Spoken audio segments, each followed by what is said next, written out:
નમસ્કાર મિત્રો, હું ચુડાસમા પરસોત્તમ આપ દરેક મિત્રોનું ટીમ આઝાદ વતી દિલથી સ્વાગત કરું છું। મિત્રો, આજના વિડીયોની અંદર એલઆરડી કોન્સ્ટેબલ લેખિત પરીક્ષા વિશેની વાત કરવાની છે।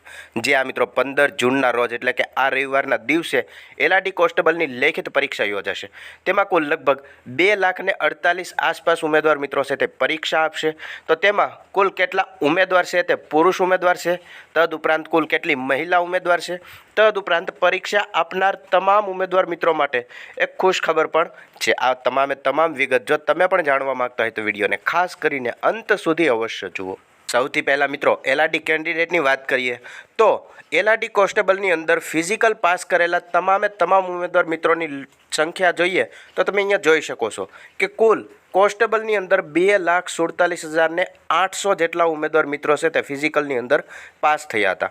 જે આ મિત્રો માત્ર ને માત્ર એલઆરડી કોન્સ્ટેબલની વાત થઈ રહી છે, જેમાં 2,47,800 જેટલા ઉમેદવાર મિત્રો છે તે ફિઝિકલની અંદર પાસ થયેલા હતા। એટલે કે આટલા કુલ ઉમેદવાર છે તે ફિઝિકલ પાસ કર્યા બાદ અત્યારે લેખિત પરીક્ષા આપશે, જે 15 જૂનના રોજ યોજાશે। તો તેમાં કુલ મેલ સંખ્યા કેટલી છે, ફિમેલ સંખ્યા કેટલી છે તે તમે અહીંયા જોઈ શકો છો કે 1,72,072 મેલની સંખ્યા છે, જ્યારે મહિલાની વાત કરીએ, ફિમેલની વાત કરીએ તો 75,728 કેન્ડિડેટ। આવી રીતે કુલ 1,72,072 પ્લસ 75,728 કુલ 2,47,800 ઉમેદવાર મિત્ર છે તે 15 જૂનના રોજ એલઆરડી કોન્સ્ટેબલની લેખિત પરીક્ષા આપશે। એમ જોવા જઈએ તો કુલ એલઆરડી કોન્સ્ટેબલની લગભગ 12,000 જેટલી જગ્યાઓ માટે ભરતી છે તે જાહેર થઈ હતી। જે આ મિત્રો માત્ર એલઆરડી કોન્સ્ટેબલની વાત છે, અહીંયા 472 પીએસઆઈની જગ્યા નીકળી જાય છે। માત્ર ને માત્ર 12,000 જેટલી જે જગ્યાઓ હતી તે એલઆરડી કોન્સ્ટેબલની હતી। તો એલઆરડી કોન્સ્ટેબલની 12,000 જેટલી જગ્યા ભરવા માટે 2,47,800 જેટલા ઉમેદવાર મિત્રો છે તે એક્ઝામ આપશે।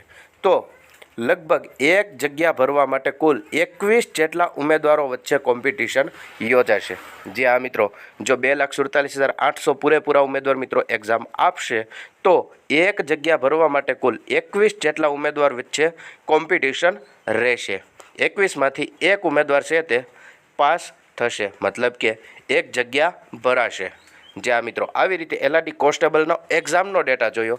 હવે જે કહી શકાય કે ઉમેદવાર મિત્રો માટે એક મહત્ત્વના ખાસ એવા સમાચાર છે કે 2,48,000 જેટલા ઉમેદવાર મિત્રો છે તે પરીક્ષા આપશે। તો એલઆરડી કોન્સ્ટેબલની પરીક્ષાને ધ્યાનમાં રાખીને એસટી નિગમ દ્વારા 500 એક્સ્ટ્રા બસો દોડાવવામાં આવશે તેવી વિગત છે તે અહીંયા દર્શાવવામાં આવેલી છે। જે આ મિત્રો વાત કરીએ તો એસટી બસ છે તે થોડી ઘણી જતી હોય છે, જેના કારણે ઉમેદવારોને ઘણી બધી તકલીફ ઊભી થતી હોય છે। એક્ઝામ સેન્ટર છે તે 200, 300 કિલોમીટર આજુબાજુ જેટલા દૂર હોય છે, તેમના કારણે ઉમેદવારોને ઘણી બધી મુસાફરી કરવામાં ટાઈમ પણ જતો હોય છે। તો તેમને ધ્યાનમાં રાખીને જ એસટી નિગમ દ્વારા એક મહત્ત્વનો કહી શકાય એવો નિર્ણય લેવામાં આવેલો છે કે માત્ર ને માત્ર એલઆરડી કોન્સ્ટેબલની એક્ઝામ આપવા જનારા 14 અને 15 જૂનના દિવસે એક્સ્ટ્રા બસોનું છે ને તે સંચાલન કરવામાં આવશે અને એક્સ્ટ્રા બસો છે તે લગભગ 500 જેટલી એકસાથે દોડાવવામાં આવશે। જે કેન્દ્ર ઉપર તમારે એક્ઝામ હશે ત્યાં તમે હવે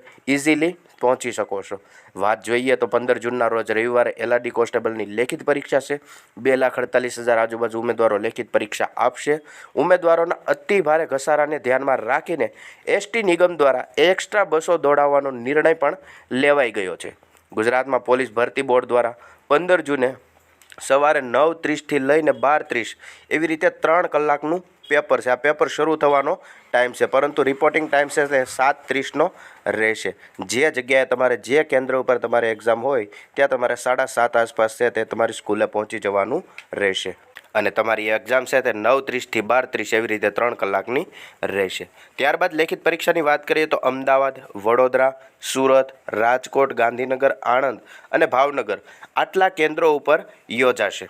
જેમાં રાજ્યના અલગ અલગ જિલ્લાની અંદર 2,48,000 જેટલા ઉમેદવાર મિત્રો છે તે એક્ઝામ આપશે અને એસટી નિગમ દ્વારા આ સંખ્યાને ધ્યાનમાં રાખીને જ એક મહત્ત્વનો નિર્ણય લેવામાં આવ્યો છે કે 14 જૂન અને 15 જૂન દરમિયાન આશરે લગભગ 500 જેટલી એક્સ્ટ્રા બસો દોડાવવામાં આવશે અને એક્સ્ટ્રા બસ સર્વિસોનું ઓનલાઈન ટિકિટ બુકિંગ માટેની સુવિધા પણ ઉપલબ્ધ કરવામાં આવશે. જે આ મિત્રો જેથી કરીને ઉમેદવારોને એક્ઝામ દેવામાં કોઈ તકલીફ ઊભી ન થાય. શું તમે પણ એલઆરડી કોન્સ્ટેબલની લેખિત પરીક્ષા આપવા જઈ રહ્યા છો? તમારે કયો જિલ્લો છે? નીચે કમેન્ટ કરીને અવશ્ય જણાવજો.